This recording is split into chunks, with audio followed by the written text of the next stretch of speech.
हुजूर सल्लल्लाहु अलैहि वआलैहि वसल्लम की एक जनाजे से वापसी और एक औरत की दावत।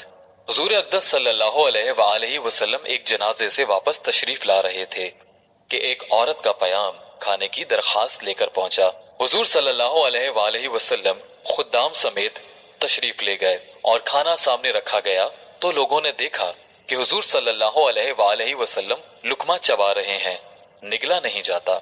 हुजूर सल्लल्लाहु अलैहि वआलैहि वसल्लम ने फरमाया, ऐसा मालूम होता है कि इस बकरी का गोश्त मालिक की बगैर इजाजत ले लिया गया। उस औरत ने अर्ज किया, या रसूल अल्लाह, मैंने रेवड़ में बकरी खरीदने आदमी भेजा था, वहां मिली नहीं। पड़ोसी ने बकरी खरीदी थी, मैंने उसके पास कीमत से लेने को भेजा तो वो मिले नहीं।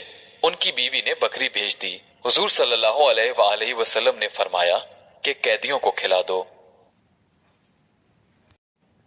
फायदा, हुजूर सल्लल्लाहु अलैहि वआलैहि वसल्लम की उलूवे शान के मुकाबले में एक मुश्तबा चीज का गले से अटक जाना कोई ऐसी चीज अहम बात नहीं कि हुजूर सल्लल्लाहु अलैहि वआलैहि वसल्लम के अदना गुलामों को भी इस किस्म के वाकयात पेश आ जाते हैं।